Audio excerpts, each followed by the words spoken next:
Absolutely. Thank you. I have remembered to unmute myself, I think.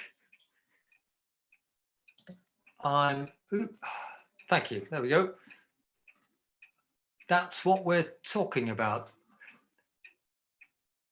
Martyn is the aviation specialist. So what we're really going to do, he'll explain what this remarkable creature is.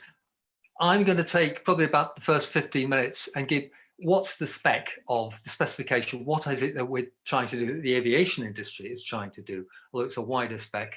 And then I'm going to go through, people who aren't familiar with it, how you measure carbon, specifically your own carbon and your supply chains, because one of the key elements in aviation, in any industry, is how you manage supplier carbon.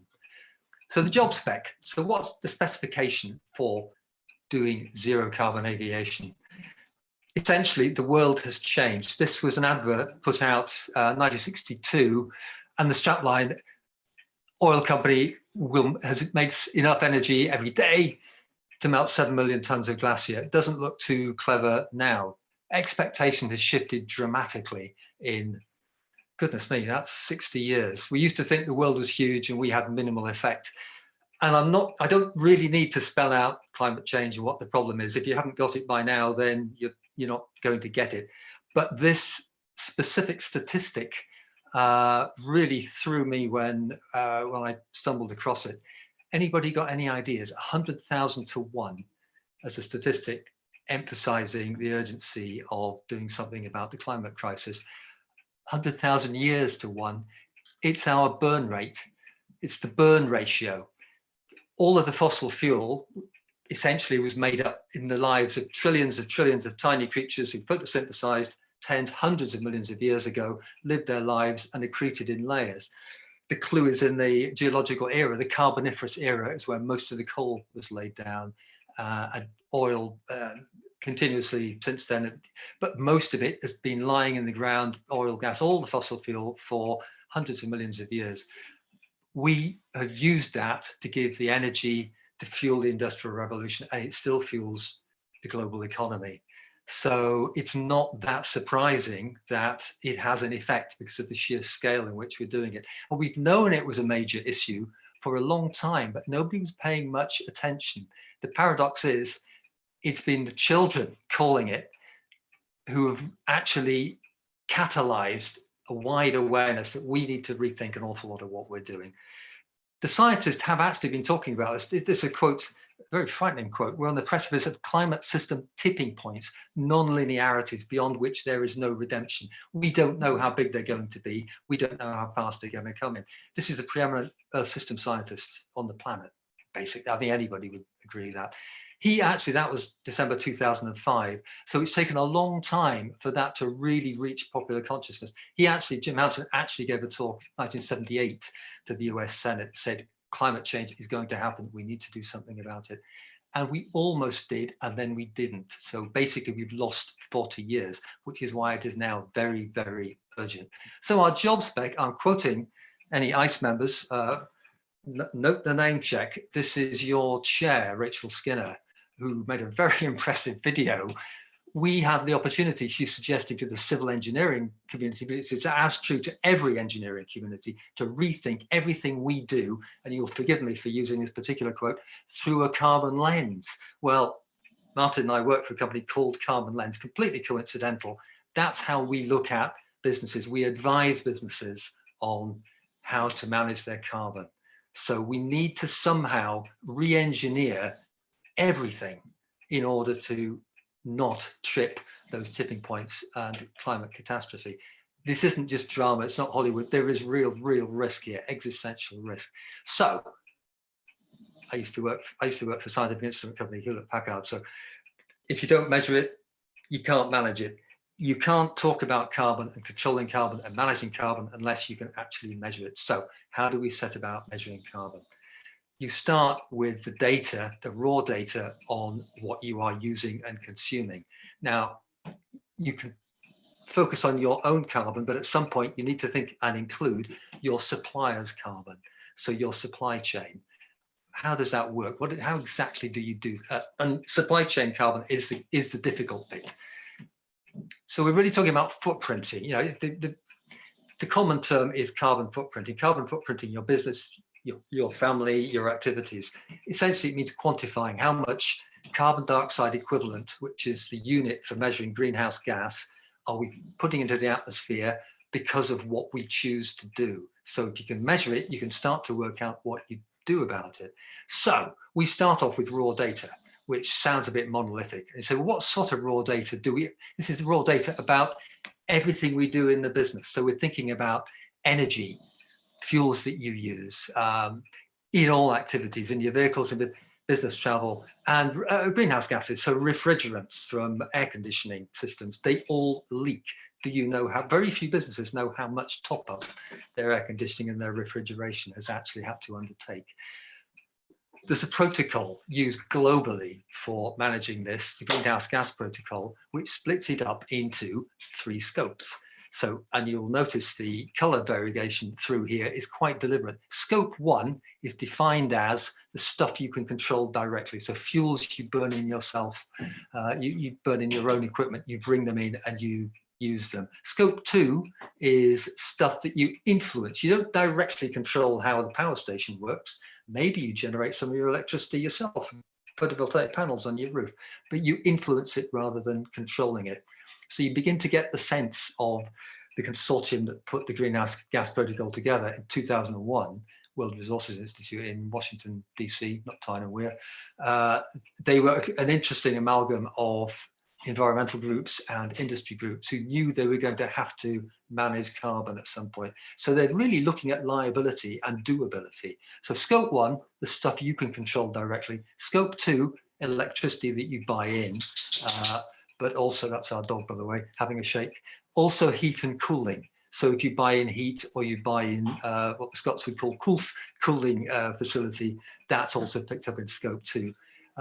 Scope 3 is everything else. So realistically, with clients I work with, businesses with whom I work and whose footprint I work out, I suggest doing scope 2+, which essentially means do the stuff you control directly, scope 1, include the electricity, so you can guess what the data we're going to be looking for, and then a little bit of scope 3. So your waste materials going out, water and sewage going out. If they're really keen, we might include commuting, so your staff getting to and from work, or sometimes in catering and entertainment industry, it's your customers, how they get to your theatre or venue or whatever.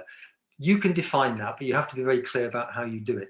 The really hard bit, but one that is going to be very important in zero carbon aviation, is the supply chain, the suppliers. Most people don't include that. So when people say we've done our carbon footprint, actually, Mike Berners-Lee, who's one of the authorities on this, he said, actually, they've done a carbon toe print. They've done this bit, they've done scope 1 and maybe scope 2.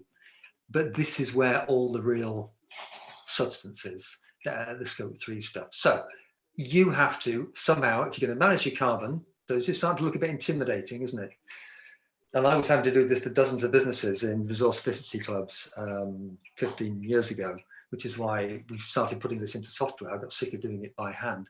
You need to work out where these data actually reside. And then it's starting to look very scary, not just intimidating, because they're all in different places across your business.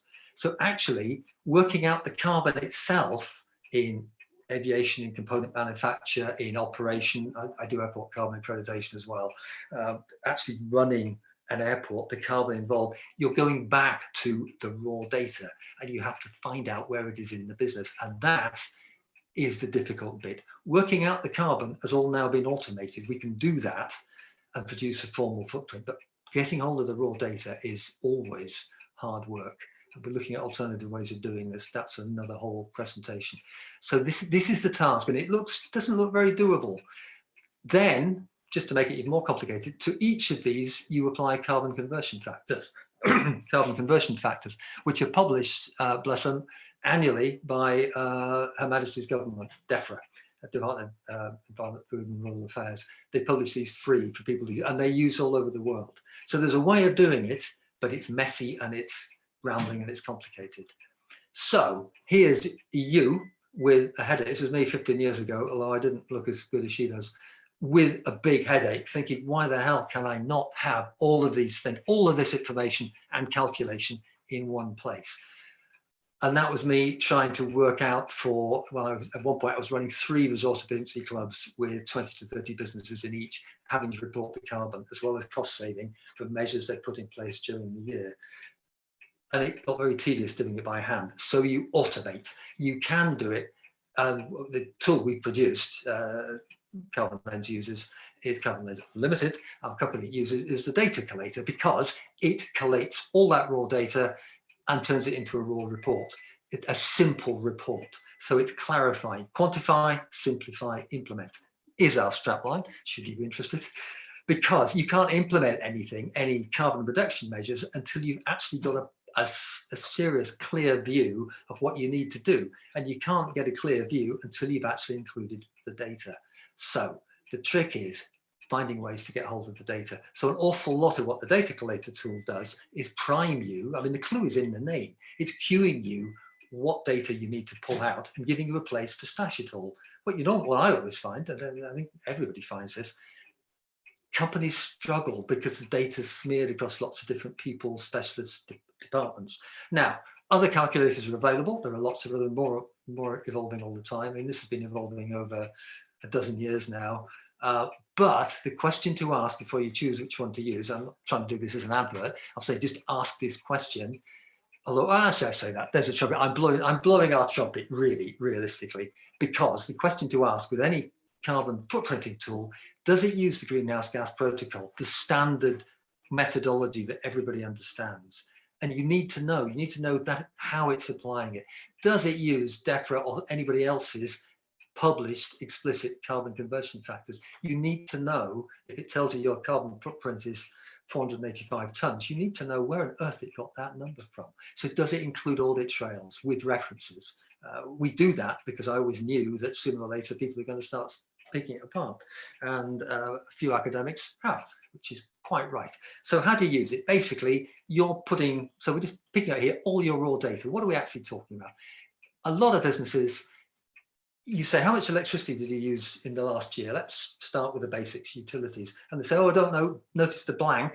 We don't know how many kilowatt hours, but we know we spent about 10 grand, about £10,000 on it. That's fine, we can work from that. But if they're more organized, they've actually got monthly data. So each month, this is actually real data from an outfit I work with in Bristol, who have a business network of about 12,000 businesses, actually. It's their hub, Future Leap on Gloucester Road in Bristol.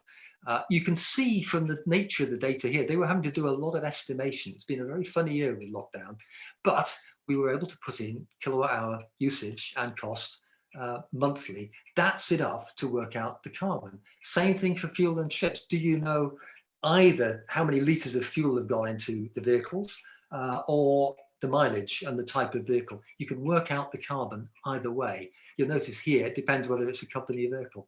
If it isn't a company vehicle, if it's a staff car, grey fleet, being used for business, it all goes into scope 3. If it's a company vehicle, it goes into scope 1 or 2. You don't need to know all that stuff because it's all being done for you automatically. All you need to do, all the business needs to do, I'm thinking now suppliers down the supply chain in the aviation industry, all they need to do is get their data together. Same thing with waste. It's the raw data. You're asking basically to drop down lists, what sort of waste? These are standard waste categories, and you are bothered about what container it goes into because nobody ever weighs their waste. A few are beginning to do this now. Some waste companies will offer this, very few. But if you know the size of bin and how many lifts of that bin or bag or whatever there are in a month, and what happened to the waste, you can work out the carbon. I discovered the hard way. You need to ask people also, how full is the bin? Because an awful lot of waste containers are taken away half full or less. In fact, there's a business, I won't say who it is, that operates by pointing out people could get by on half as many bins and thereby half their waste costs.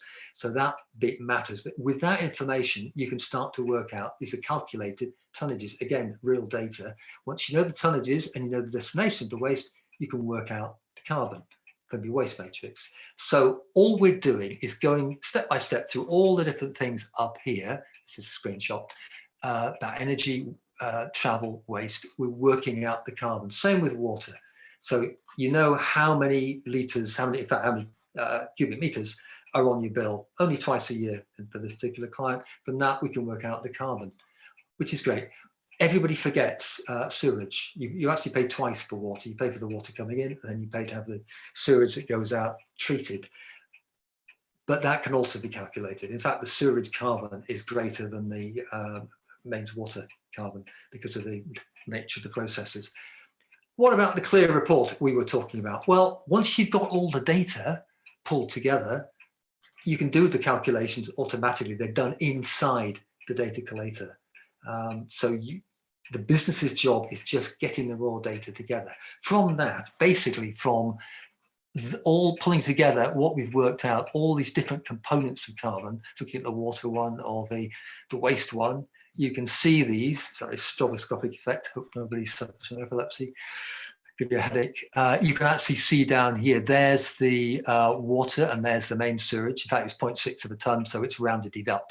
I've only done this to 1 decimal place. There's the electricity from the numbers. Here's the travel broken down by type of travel. So from the data, you can work out the carbon, which is great. That's your footprint. This isn't a whole, this is a 1-page carbon footprint report.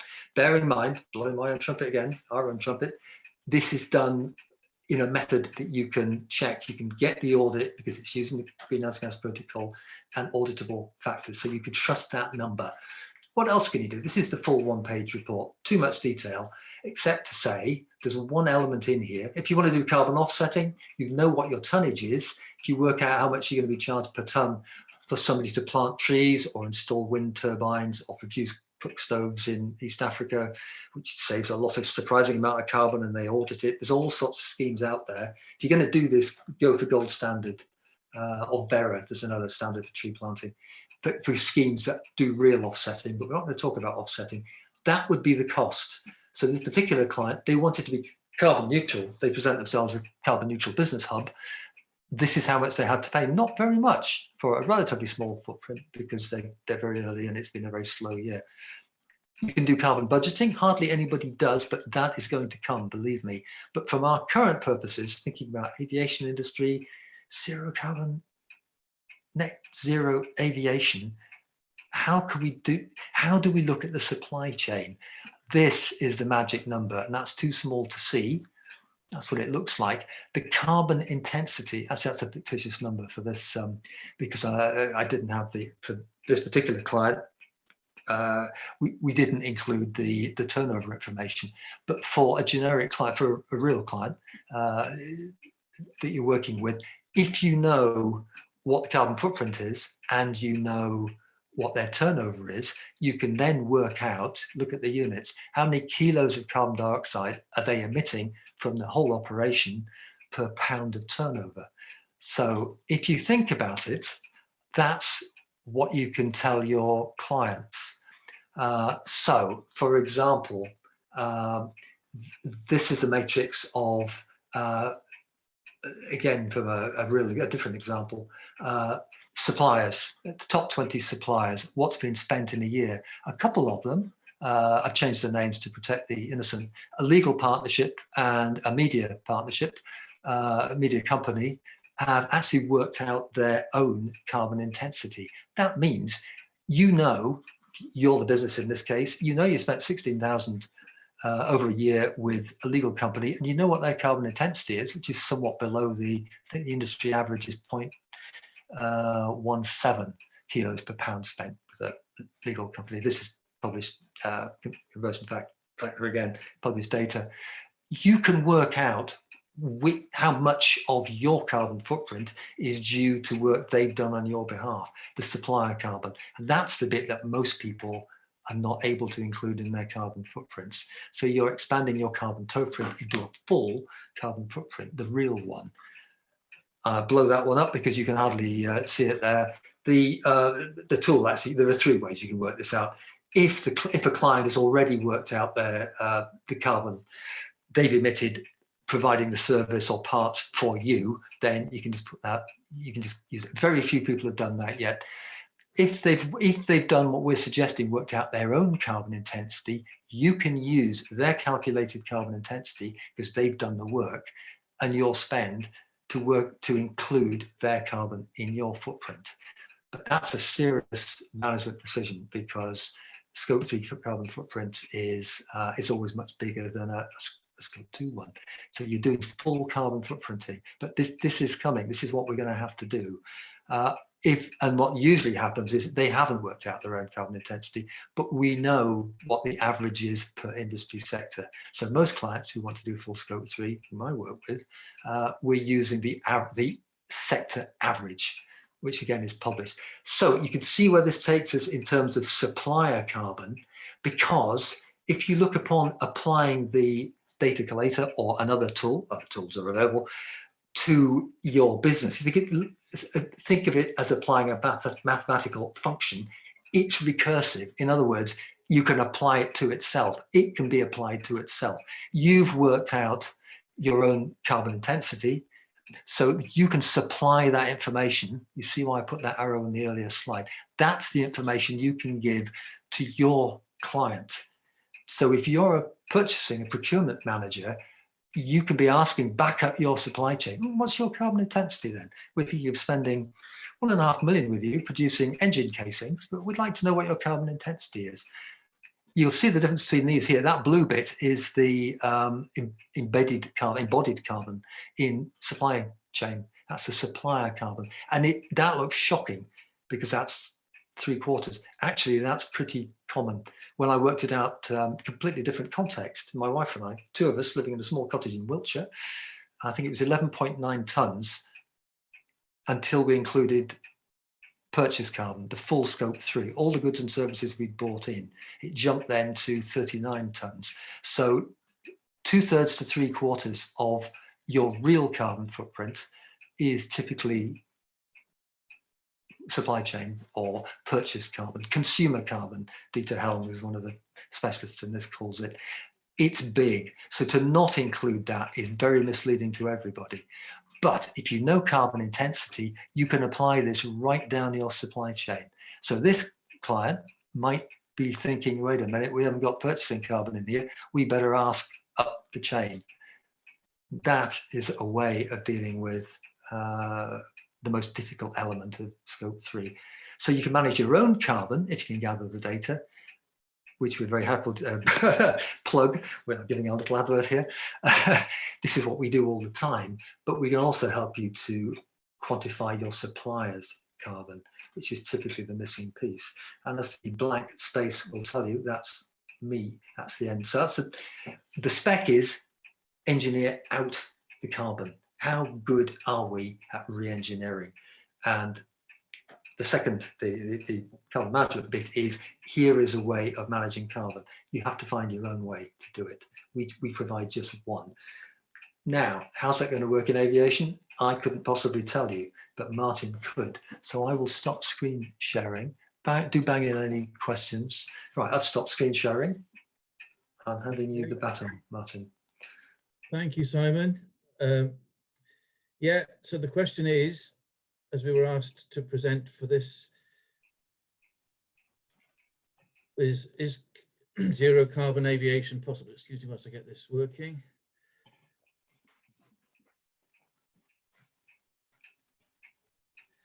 This opening picture is actually a hydrogen-powered concept aircraft from Airbus, and we'll talk about that later on as we go through. But I'm just going to give a bit of background and just to try and ask the question, is zero emissions aviation possible? I think hopefully at the end of this, we'll give you the impression that it might be, but it's a long, long road. There's a lot going on at the moment, which not everyone is aware of, but we'll just go through the background just to say that since the end of World War II, aviation has grown rapidly and is continuing to grow. In the early days, aviation, airlines particularly, just focused on passenger comfort and producing good destinations for everyone to go to. They didn't really, nobody was concerned about how much pollution was happening. Fuel costs started to rise and focus shifted then to increase fuel efficiency. And this resulted in reduced emissions, but that was more of a side effect rather than a goal. That was not, reducing emissions was not the aim at the time. Following downturn, caused by COVID. Traffic growth has been slowed somewhat. However, forecasts now say that by 2024, it'll return to 2019 levels and then increase at an estimated 3.7% annually, doubling by the time we get to 2040. So any emissions that we're currently, if we carry on at our current rate, they will double by 2040. As we all know, campaigns like Flu Scam and Plane Crazy and general press attention to aviation has made many people question flying, and more people are asking what is happening with aviation to address the sustainability. The industry, it's got fair to say, has been fairly slow to address it. To be honest, the attitude has been, well, we're not that bad, we're only a few percent, or we're just not really telling the right story. However, in the last few years, I have to say there's been a massive change, and certainly in the last 2 years, aviation is suddenly questioning itself and saying, we need to be doing something about this. And we need to work towards net zero aviation. So, is this possible? Contribution at the moment, currently 2% of global carbon emissions and 12% emissions from all transport sources. That seems like a small percentage, but there are other effects of aviation, such as radiative forces due to contrails, which takes the contribution to global warming to about 3%, 3.5 to 4%. And if it continues to grow at this particular rate and no action is taken, and other aspects of industry reduce their carbon footprint, aviation could go up to about 25%. That's an estimate at the moment. And efficiency and hence emissions have improved through the growth, have improved through technology. The growth of commercial aviation has said that means that CO2 emissions have now outpaced the gains made by design and technology. So it's clear that the aviation business has got to do something about this. It's what we've all seen in the last year due to the COVID pandemic. We've all seen clearer skies. I mean, Simon and myself, we live on the flight path to Heathrow across the Atlantic. And whereas 2 years ago you were seeing a sky full of contrails, we're now seeing clear blue skies. And that's suddenly, that's a real realization of just how much effect aviation was having. Emissions in Europe last year were 57% down as a result of COVID, flights being cancelled because of COVID. Together, as we stated, the forecast is returned to 2019 levels by 2024 and the resumed growth towards 2040. What are the emissions? And the picture there shows carbon dioxide, nitrous oxide, which is a problem, sulfur particles, soot, hydrocarbons, heat, water vapor.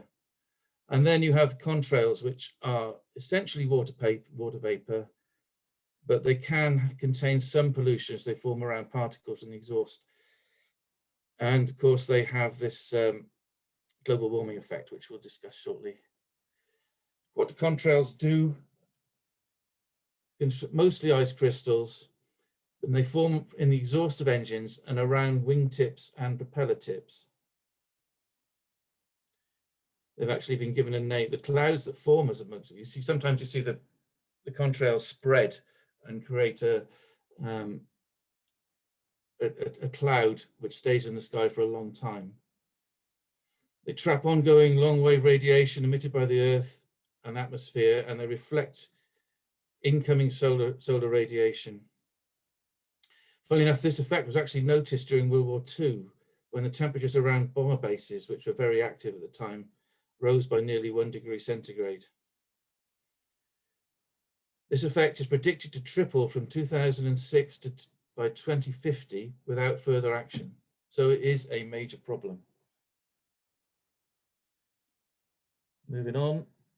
This slide shows technology changes over the last about 50, 70 years. So initially, there's a great picture there of an early Boeing 707. It's a bit of an exaggeration, however, it shows just the type of pollution that was happening in those days. The aircraft is powered by turbojets, which were very inefficient and actually pumped an awful lot of unburnt fuel and pollutants into the air. Modern jets are more efficient. They still burn fossil fuels, but they burn most of the fuel. They've got much better combustion systems, and it's much cleaner air coming out of the back. And you can see fuel consumption per passenger kilometre and how it's changed over the last 70 years there, 60 years. One interesting thing is where Concorde is on that graph, and you can see why we haven't made a rapid return to supersonic transport in the last few years. The source for that is Clean Sky 2, which is actually a European government and industry initiative that's currently ongoing.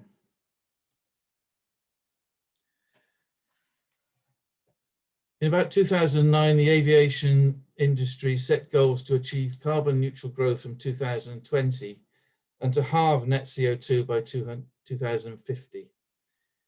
In recent years, however, that focus has shifted and everybody is now talking about achieving net zero aviation. But that's probably within the last, I'll say 5 years, so it's a long way down the road from being achievable. Major corporations, Airbus, Rolls-Royce, Boeing, are now cooperating to work towards net zero and working with fuel suppliers and also with startups and small companies as well. Aviation bodies and government bodies, particularly in Europe and Scandinavia, creating new initiatives to try to create traditions and initiatives to try to make this happen. An increasing number of developments across the industry. So you've got radical new designs, which we'll get to later, fleet modernization and continuous efficiency improvement, improvements in technology in terms of materials, fuel saving improvements, just winglets, improved air traffic management, which is an interesting one. There's quite a big effect you can have by managing your traffic properly, not having aircraft sitting on the ground and running their engines whilst they're waiting to take off. And then you've got sustainable aviation fuels. So you've got biofuels, hydrogen, synthetic fuels. Now, the big issue with these is that to be truly sustainable, production and distribution of these fuels also has to be net zero. And here's an idea of the type of initiatives that are going on and what different people are doing. You've got Corsair. Well, we'll talk about these in the next page. Corsair is a carbon offsetting and reduction scheme for aviation that started in 2018. European Clean Skies was 2008. And we've now got Fly Zero and Jet Zero, which are UK government programs to cooperate between government, industry, and academia. But they've just started. We're talking about 2020 when these started. We have a number of operators who are focusing more than others on reducing CO2 emissions. And we've got a number of startups. On the box on the right just shows a selection of the number of different companies, aircraft companies and fuel companies that are looking at zero carbon flight. Move on. Corsair, it's a carbon trading body arrangement within aviation. It is purely offsetting, and it doesn't achieve anything else other than increase the amount of offsetting that's going on.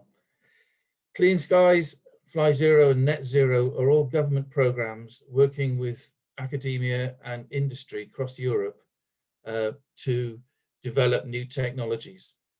Clean Skies has been going just over 10 years. Fly Zero and Net Zero in the UK really have only just got going.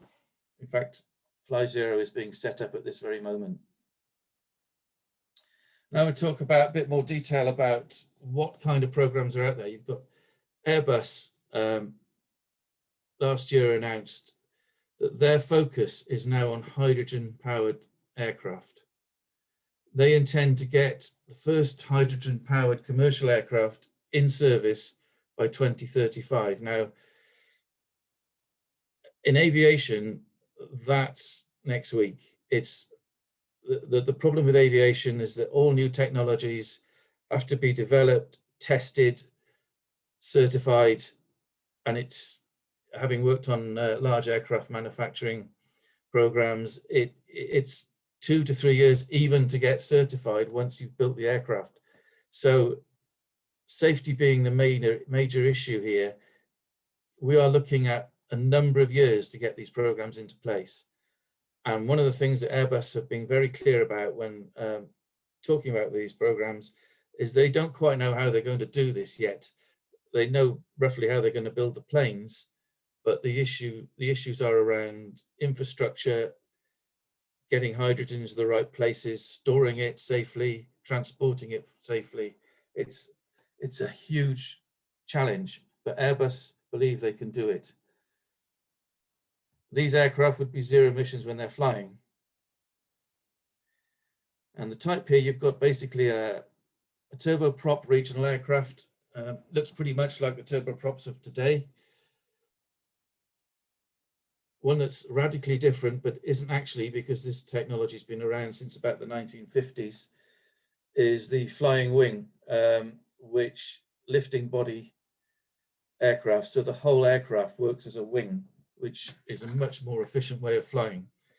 The reason why you haven't seen that in aircraft, airliners in particular today, is that it's not great for passengers if they're stuck in the middle of the aircraft, they can't see out. And that is an issue that has to be addressed to make that aircraft viable for paying passengers. The US Air Force have a bomber that looks like that, but that's not really what we're looking at today. And then you have the turbofan, which looks pretty much like your average Boeing 737 or Airbus A320. What's different about these is where you see the blue area at the back is where the hydrogen is going to be stored. So you're going to have to put 2 fairly big tanks in the back of the aircraft, which means redesigning the aircraft. Airbus don't believe you can store hydrogen in the wings, where fuel in the current aircraft is, which is why they get a much more efficient wing, which is much smaller than you normally see. The problem with this, this aircraft has liquid hydrogen stored in quite heavy tanks. So that's another design challenge that Airbus are going to have to address.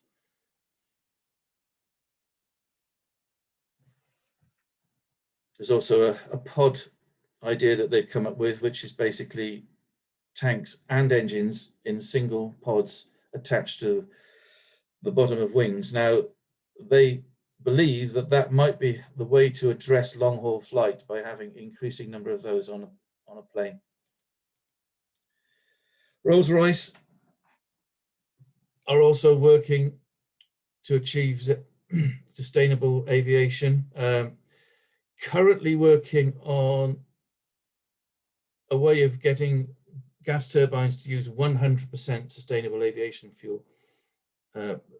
Again, it's a new program. These things are not very far down the road yet. They've carried out with Airbus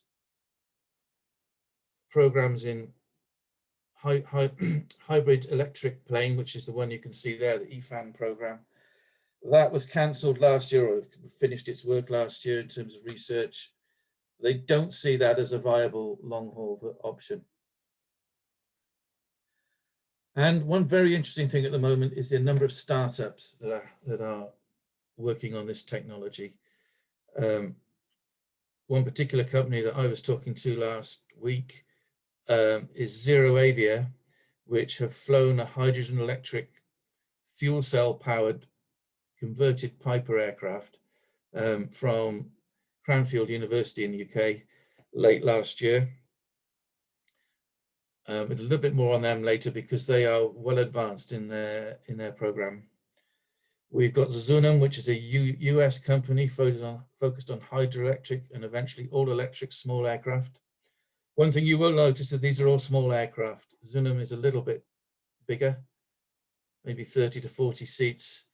That hasn't flown yet. Magnix is a US company focusing on electrical power units. They have flown a couple of aircraft already using just electric engines. And we've got another company called Universal Hydrogen. They are got a very aggressive program. They say that they can retrofit regional aircraft to use hydrogen power by 2025. We're talking 100, 200, maybe a little bit further miles, regional transport using existing turboprops. Now, that's a very interesting program. Whether they get to achieve their goals is going to be very interesting to follow. They're going to do it by producing hydrogen in replaceable tanks, which they transport to an airport and simply plug into the plane. It's an interesting concept. They've got some serious people involved in it. It will be interesting to see where it goes. Hart is a Swedish company. Again, 19 to 20 passengers, 400 kilometers, all electric, not flown yet, but they've got a lot behind them as well. And finally, being in Wales, is there a Welsh connection? Yes, there is. There's a British company, Faraday, which is working with Swansea University on design and production of an electric turbine, hybrid electric turbine configuration aircraft. They plan 300 aircraft in service by 2030.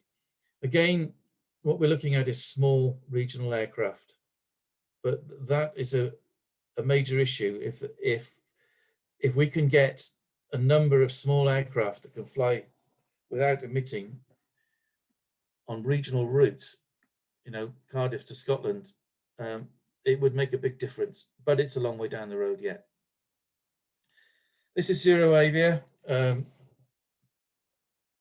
hydrogen fuel cell powered aircraft. There's a little bit of a diagram there about showing how that would work. Hydrogen fuel tank in the wing, a fuel cell driving an electric motor on a regional aircraft. And the interesting thing about this is what they say they can do in terms of the timeline, whether they get it starting with just the small aircraft that you can see, the blue one, 2023, 10 to 20 seats. 2025, we're looking at what they call urban air mobility, which is a vertical takeoff, electric vertical takeoff aircraft. There's a lot of work going on that at the moment, which is what they call the last mile transport, which is your airport into the city or around the city. You're going to start seeing a lot of that being developed over the next 10 years. And then gradually going to long haul, 5,000 nautical mile range by 2040. We don't know whether this is achievable yet, but this is the kind of thinking that we've got out there. Operational developments, ground operations, as I said before, ground operations are small. It's about 8% of aviation's impact compared to flying, but it's visible and it's local and it's on the ground. So it's a problem for local areas. I mean, we've all been on airports where you've got aircraft sitting and waiting for the chance to take off, maybe for 20, 30 minutes with their engines running. That's going to have to be reconsidered. Air traffic management. There's a lot of research going on into whether aircraft can have different, more efficient glide paths down from height to airports. And there's research going on in Holland at the moment, which is saying that by adjusting the height in different weather conditions, you can actually reduce contrails significantly. None of this has been taken up yet, and so it's an early days program, but there are significant gains to be made by adapting this research. Airbus and SAS airlines have got something called Fellowfly, which is looking at whether aircraft can group together like flocks of geese and swans to reduce fuel consumption, particularly on long haul across oceans. And you're looking at possibly 5 to 10% fuel savings. Simon's talked about the supply chain. Although the majority of emissions really are burning fossil fuels to fly, to truly achieve net zero, it's essential that the industry really looks at companies in operations and supply chain, and that they also work towards net zero. It's one of the areas where we think carbon emissions can be quickly and effectively be measured and reduced. And this covers aircraft manufacturing, airport operations, transport logistics, construction, maintenance, repair and overhaul, which is a major part of the business, catering, what's the carbon intensity of that pie in the sky, and many more suppliers. It's crucial to understand not just the carbon embedded in flying, but also the carbon embedded in the aircraft manufacturers and equipment. And if the industry really wants to be truly net zero, then downward pressure has to be put on suppliers when contracts are being discussed. What are operators doing? As I said earlier, airlines exist to serve passengers, so they provide what the passenger wants. Quite recently, and up till now, it's been cheap flights to popular destinations. That's for holidays anyway, but there's also a significant amount of business travel as well, and freight. Several airlines are leading the way to reduce or offset emissions, but the traveling public views and pressure will be needed. And it's time to start questioning airlines as to what they're doing and what their emissions are. EasyJet are one regional airline that's championing development of electric and hydrogen of aviation technologies. They automatically offset all their flights. Etihad is running a 50% sustainable aviation fuel. It's worth saying that current technology is certified to run 50% sustainable aviation fuel, not 100% yet. British Airways are working with Rolls-Royce to try and get to 100% sustainable aviation fuel. The MOD have announced this month that they plan to operate on 50% biofuels by 2050. Alaska Airlines were flying sustainable fuels in 2011, and American Airlines completed the world's first biofuel commercial flight with passengers in it in 2011. So sustainable aviation fuels have been around a while. There have been several thousand flights already using it, but we'll get into that into detail shortly. And this covers the various types of sustainable aviation fuel out there. Biofuels, considered by the industry to be the best option in the short term to reduce emissions. They're considered drop-in in that you can simply put them in the fuel tank and use them today with existing engines. However, those engines are only certified at the moment to use 50% mixed with conventional fuels. So you're still burning carbon. There have been many thousands of flights so far, and it is proving to be a usable technology. Electric, it's early days. It certainly is not likely to be a long haul solution. Long haul is the type of aviation that creates the most emissions from flying. It's limited by the current battery technology, and if that improves over the next few years, then it may change. But at the moment, it's not being seen as the answer, apart from short haul. Hybrid electric is a combination of gas turbine and electric engines, much like hybrid road vehicles. Test aircraft flown in the last 2 years. It will reduce emissions, but it's not zero emissions. Hydrogen fuel cells are zero emission. First aircraft flown in 2020, possible solution for regional aircraft. Liquid hydrogen is Airbus's proposal. It's zero emissions. However, it's not likely until the mid 2030s. And then we're not looking at widespread. It's simply getting the first aircraft into service by then. So what that's really telling you is that biofuels are the short-term answer. We talked about biofuels made from non-fossil fuel stocks such as biomass and municipal waste, forestry residues, crops, sugarcane, cooking oils, tallow, and many others. Considered to be drop-in solutions, as I've said. If you use 100% biofuels, it's estimated to reduce CO2 by 75% over kerosene. So it's not zero emission at the end of the day.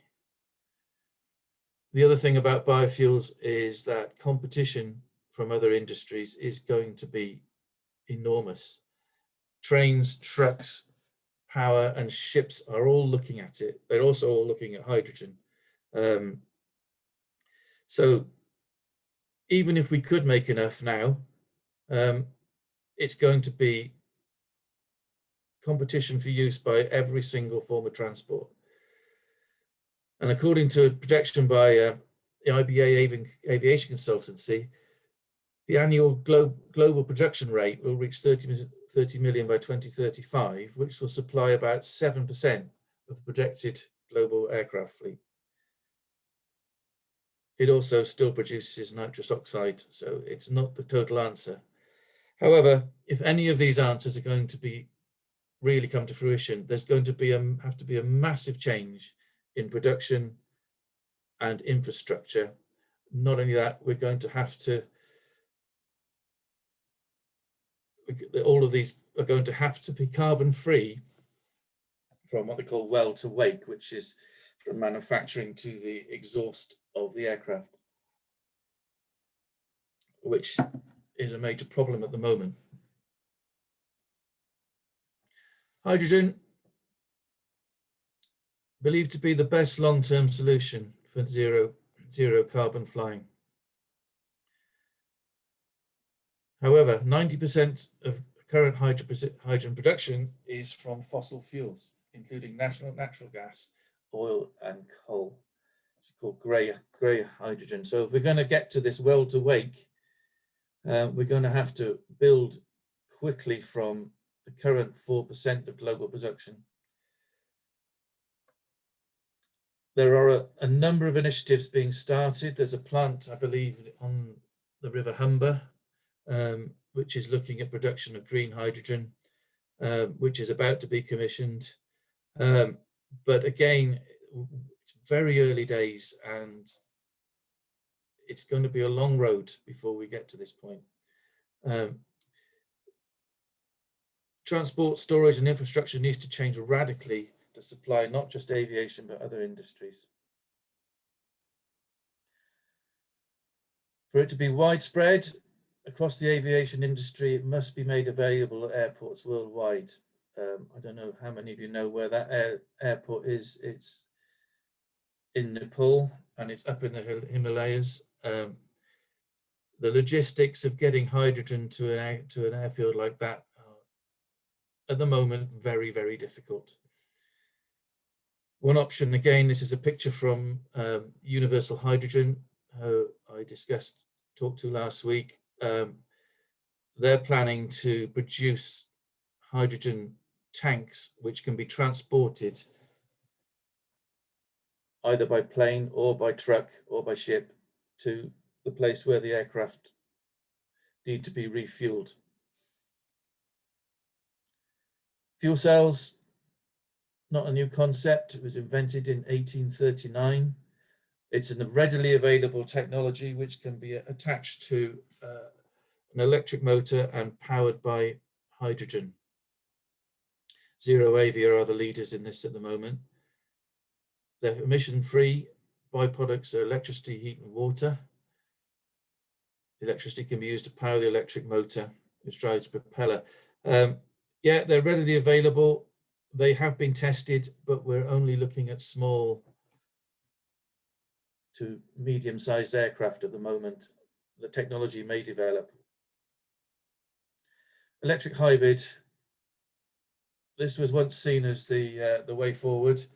It's still an option for short-range small aircraft. It may be an option for longer-range aircraft, but Airbus and Rolls-Royce are two companies that have researched this and are not pursuing it because they don't see it as a current option for long range or even regional aircraft, simply because the battery technology is not enough, is not mature enough. So, conclusion, is net zero aviation even possible? The honest view at the moment is maybe almost, but it's a long road. There will be possible using sustainable aviation fuels to achieve reductions in the mid-2020s, we believe. At the moment, offsetting is the only way to balance carbon emissions from flight, in terms of you were to fly tomorrow, should you be allowed to.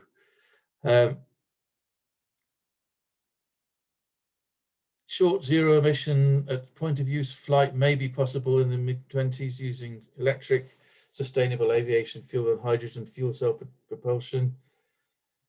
The big problem is that the supply of net zero fuel is nowhere near enough to meet the needs of aviation alone, and certainly not the needs of all industries that are committed to becoming net zero. So political, financial will and public pressure need to increase to get anywhere near producing. It's an absolutely massive challenge. Of course, it can be done, and it may even be possible, but from here to there, it's going to take a big change in society, in manufacturing, in logistics, to get to where it needs to be to create net zero aviation. And it can't be done by one company. What I'm learning, having got involved with the environmental challenges, there is no, you can't do this on your own. Even people like Airbus are saying, we can't do this on our own. We have to cooperate across industry, across countries. It's the only way we're going to achieve net zero, not just in aviation, but probably everything. If you look at shipping, you look at trucks, you look at trains, they're all giving the same message. Oh. So that's it. It's a bit of a snapshot. Yeah. Well, thank you very much, Simon and Martyn, for your presentations, both firstly showing us how to calculate the carbon footprint and all the elements that go into that we have to consider, and what comes in scope, and also Martyn for introducing some new terms for me today: jet zero, what aviation disruptors are, and I've got visions of passengers being made to cycle when the electric runs out to make sure the plane doesn't fall out of the sky. I just got visions of how would they top up electric when they're up in the air. So thank you very much. That I appreciate there was a lot of information there, so it is being recorded and it will be made available. So thank you both for giving us permission to share the slides today for those who would like to look back through everything, and also for those who are unable to make it to look back through on YouTube. We have got some questions that have come through. I'd like to go back to the beginning, to the very first question that was asked, which was for Simon. Colin Gray has asked, are you able to account for non-UK scope 1, 2, 3 conversion factors in your data calculator? So basically, are you able to put other ones in there? I think that's asking. Yeah. Absolutely. The only client I personally dealt with outside the UK was, paradoxically, was an airport, Tallinn Airport in Estonia. I did their airport carbon accreditation verification. They were quite happy, actually, for me to use the UK carbon conversion factors because they're actually used all over the world. But the answer to your question is yes, of course. The UK ones tend to be the most readily available, and they're free. One exception to that is I was talking about the carbon intensities of the average carbon intensity of different industries. The UK government has stopped publishing that, although they did republish it in 2019, that they were the same numbers as they had published in 2013. Those I have to get from the IEA, the International Energy Agency, who published them. We have to pay for those. But there would be no problem in dropping another set, as long as it was a complete set in. That's why there's actually a page in the software in the data collator and its big sister, the carbon collator. There's actually a page, imaginatively termed how it works, which lists them all, and it gives the web reference for each of them. So it certainly would be possible if there were a complete set. Or in fact, you could do it partially. You could do it as a mosaic. The problem with that is, how do you justify using one against the other? The EPA and the states produce some. I think still, I need to double check this actually, it's a good question. I think the UK ones, which are actually produced by Ricardo, a consultancy, but that's paid for by UK government and they published by UK government on their .gov website. I think that's still the most complete set. The real answer to your question is I haven't actually had a need to look at other sets yet, but I think I will. You've asked a very good question. There's time I went and had another look at what's out there. Giving you a little challenge for homework there, Simon. I apologise if I pronounce your name wrong, but Sulsan Malam has asked, how, I think you've partially answered this anyway, but how can we calculate CO2 in waste and water, etc.? So is there other sort of ways to calculate it that they could consider? And I've noticed that somebody has already suggested Discover Water and other websites on that, but have you got anything else to add, Simon? Well, just to say that's calculated at present, again, using, boring answer, the published, what's published is the carbon dioxide equivalent, which is the unit for all greenhouse gases. So as they're stated, you generate lots of different gases, nitrous oxide and things. You normalize everything into the equivalent quantity of carbon dioxide, CO2e for equivalent. And there's a figure published for water, a cubic meter of water and a cubic meter of sewage. But again, different water companies will have their own, which may be dependent on their own operations. Energy companies, actually a client I was talking to yesterday, architects, they use Ecotricity, which is sustainable energy company. They publish their own carbon conversion factor for their own electricity, which is 100% renewable, which is only fair if you're paying a premium, and it is a premium, to get 100% renewable electricity. So it's until now, it's been a sort of one size fits all, but it's going to diversify. So again, I think you're picking at something that's really very significant. Good question. Well, thank you very much. I think most of the rest of the questions are for you now, Martyn. And I think Norman Grucock has asked a very important question that's probably on all of our tongues, is about China. China being, the larger footprint than most of the rest of the world. So, particularly as they export a lot of things to the rest of the world. So how can China help reduce this footprint? For both of you, really, if you've got an answer there. Yeah, well, one interesting thing about China is that although, as I mentioned, aviation in Europe dropped over 50% last year, and emissions dropped accordingly, and they're still down. Towards the end, November, December last year, China was very close to 2019 levels in its internal aviation. So it was flying almost back to normal. And the only way we're going to achieve net zero is by international cooperation. How we go about that on diplomatic terms with China is a bit beyond my pay grade, I have to say. But yeah, it does need to be addressed. They are developing their own new aircraft technology. It doesn't really address any of the issues that we've talked about. It's current technology, and it's flying fossil fuels. How we engage them in that, I don't know, is the answer. Yeah, that's the challenge. Yeah. Sally Campbell has got a question for you, Martyn, about offsetting. Yeah. She points out that offsetting is actually quite a cheap way, and and forests can take years to grow and absorb the carbon, so it's not a quick solution for offsetting. So do you think this is acceptable? Do you think it's just a PR gimmick, really, to make flying acceptable? Yes and no. I don't think offsetting answers the question of making flying net zero. To a certain extent, it is being used as a PR exercise. However, Simon can answer the question better. I do think there's some value in it, but it's not the answer to achieving it. It's just that it's the aviation industry has this trading program, Corsia, which has just been started.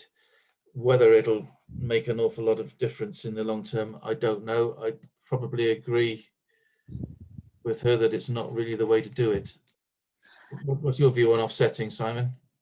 I was very skeptical about it for a very long time, because there were some real horror stories about schemes that were going to happen anyway, like building a dam funded by the World Bank is a famous one somewhere in South America, Central America. And it was used as an offsetting scheme, which the concept is additionality. If you're putting money to offset, basically you offset the carbon you can't get rid of. So the dictum is you reduce your carbon footprint as much as you possibly can, but none of us can operate on zero carbon, really. There's going to be something left.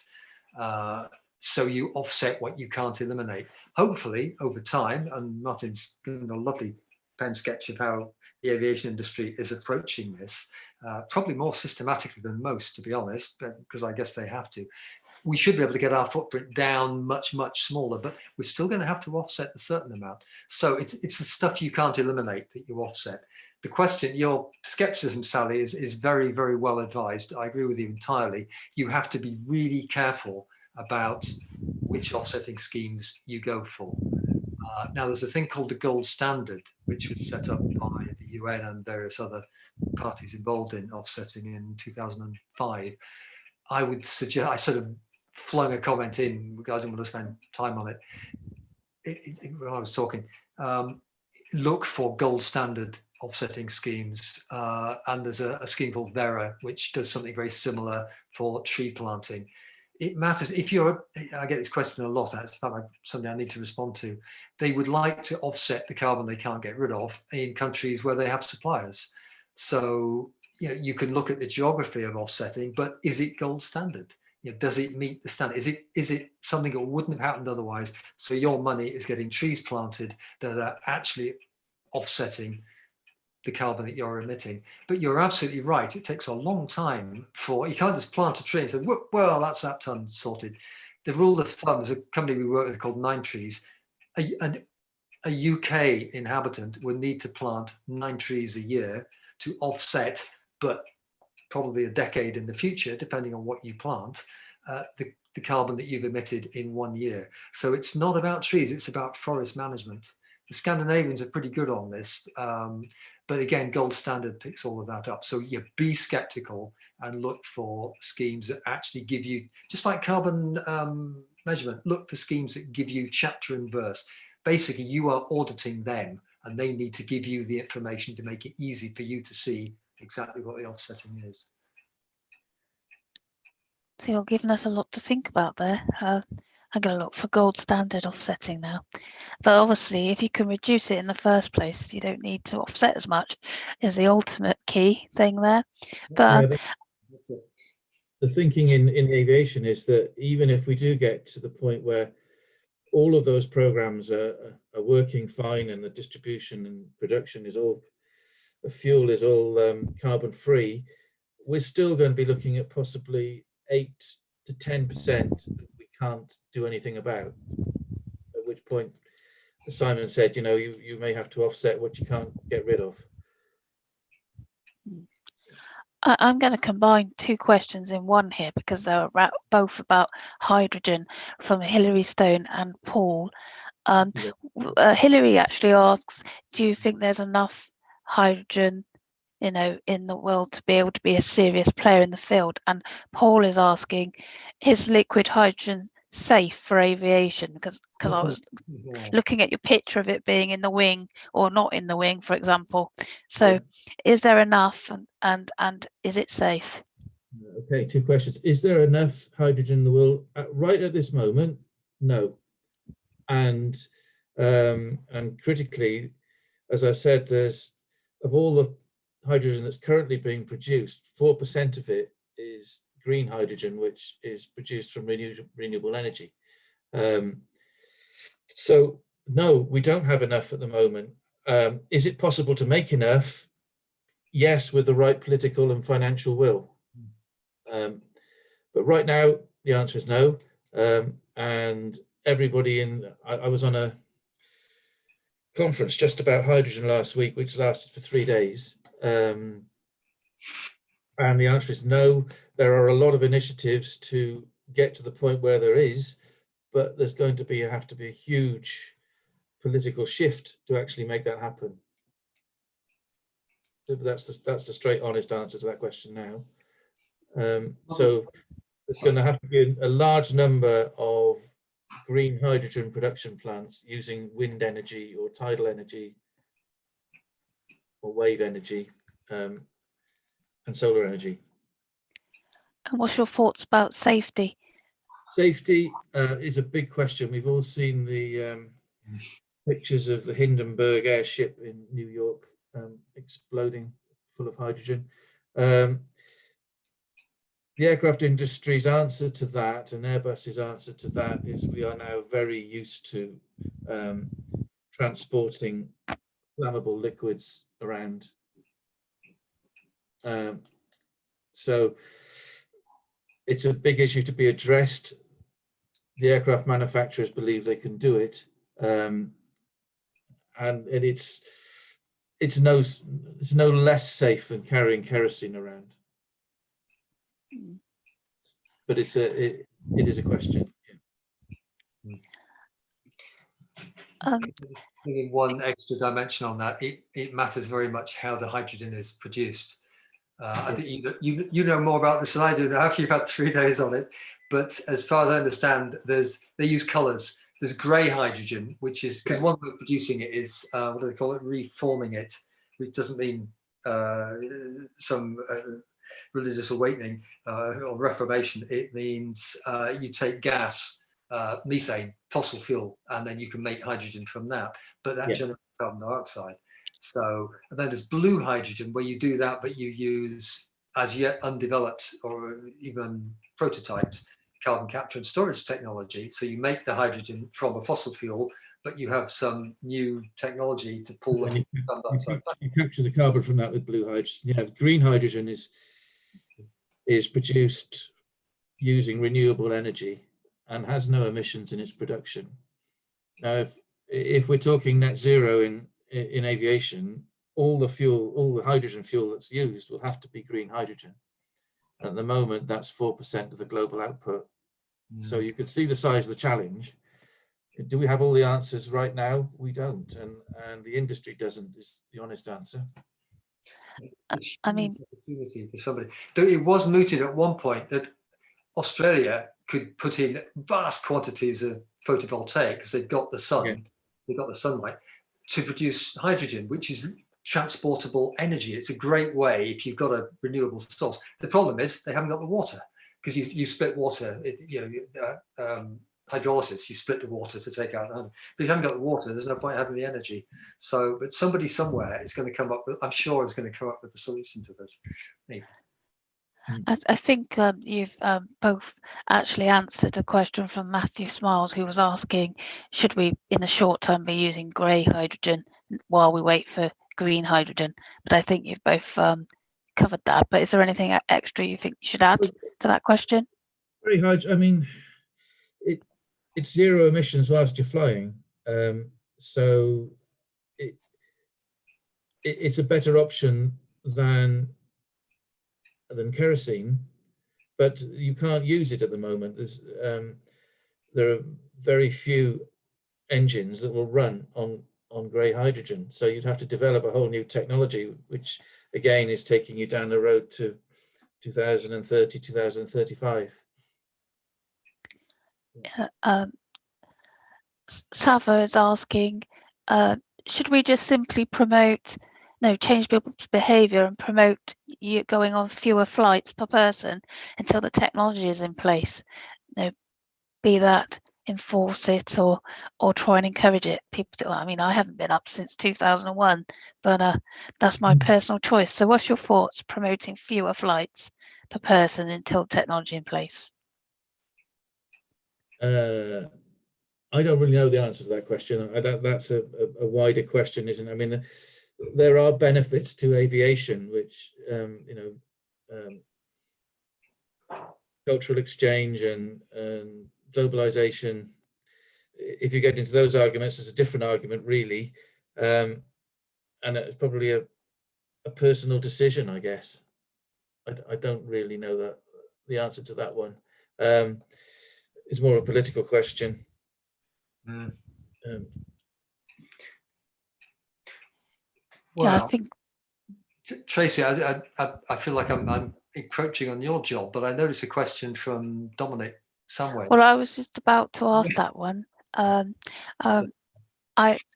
Dominic Samways is asking, what's your opinion on carbon tax style incentives? So I'm trying to read the rest. It's quite a lengthy question there, but could tax be structured particularly towards high mileage frequency flyers, so you get taxed more depending on how often you fly? I think the answer to that is absolutely. I think that was part of although I was fairly general about it, talking about putting financial pressure on the system to make people make change. Yeah. On taxation, there's a very interesting thing that's very little known. It's actually currently in operation in Canada called carbon fee and dividend. And the idea is that you tax any fossil fuel at source, at the mine or at the wellhead or at the port where it's imported into a country, which they're doing in Canada. And that money then goes into a separate pot. It doesn't go to government, and it gets divvied up, I think, every month. So every Canadian citizen then gets a check for their, they split it equally across the entire citizenry. So you get money back, but all the things that involve fossil fuel, you're paying more for. And the logic is, I think this is quite clever. If you drive a dirty great big vehicle, then, or if you fly a lot of flights, the price is going to be going up a lot. But if you don't fly very often and you drive a small efficient vehicle, then the check you get in every month will be more than the extra tax you're paying out. So it gives a financial incentive to what we would regard as low carbon behavior. So that's, I don't know much about tax. I just think that's a really interesting approach. Yeah, I do think that financial pressure in terms of things like carbon tax and other things, maybe mileage, will start to change behavior, and I do think that's an accelerator. Sorry. No, I was going to say, from what I understand, it's actually been in discussion in the Treasury since October, carbon tax. I was on the radio a week ago because there was an article in the Times about it, and they wanted somebody to, I don't know why they lighted on me, but anyway, so we know it's being considered in the UK. I'm conscious of time, but I think we can possibly get the remaining couple of questions in before 6:30. But a question that's come in, I think it says for you, Simon, but I think it's actually for both of you. Does the calculation of the carbon footprint for airports consider the footprint of all its facilities, such as landing, takeoff, maintenance, etc.? Yes, it does. I'm talking from the perspective of the Airport Carbon Accreditation Scheme, which is the one I know. It comes into scope, an aircraft approaching, when it's under the control of the airport's traffic control. So, because, you know, if a flight's coming from New York to Tallinn, where I was doing the stuff, you can't take responsibility as Tallinn Airport for all the decisions about, but you can once it's under your air traffic control, because how long is the aircraft stacked, what's the descent path, all of that has an effect. So that's the way it's done. But everything on the ground, including the shops and everything in the airport, is all included. You have to work out the carbon in a way similar to the one I described for everything to do with the airport. And I noticed your estimate, Martyn, where I saw somewhere you said it was 8% roughly was on the ground and the rest was in flying. That was, is that the quote? Yeah. See, I've learned something. That stuck in my head. Alex is asking. You've mentioned various actions the industry can look at. Is there anything else that could be done that you didn't mention to accelerate the reduction of emissions? Well, the answer is yes. There are the big issue at the moment is that many of these initiatives, when we talk about Fly Zero and Jet Zero and Clean Skies, is they're all fairly recent. There are a number of other initiatives, as the one I mentioned on air traffic management, research that's going on, but hasn't really been adopted in a big way. And I was talking to a guy last year at one of the webinars, one of the seminars, where he's been doing a lot of research of this in Holland, and he feels he wasn't being really listened to. So I think there has to be more collaboration between research organizations, academia, manufacturing and governments to accelerate this. That I believe that's starting, but but as I've said all along, it's really early days. We're probably only about 8-9 months into some of these programs.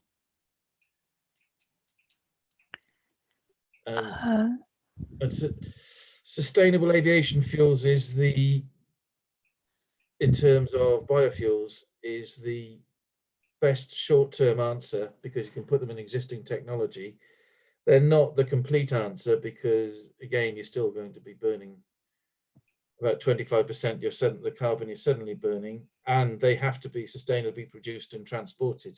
That's the issue. Well, I think it's coming up to 6:30, so I'd like to thank Simon and Martyn for joining us today and presenting on quite a hot topic, and there's an awful lot to go through and a lot of information there available for everybody to look to afterwards. So thank you very much for joining us this evening and presenting. I just want to remind everyone to check out the SciWem events page, and the next SciWem Welsh branch event is next week on the mini presentations on the 17th of February.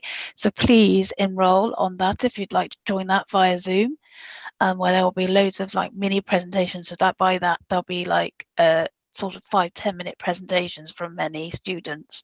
So there'll be a lot of different topics covered.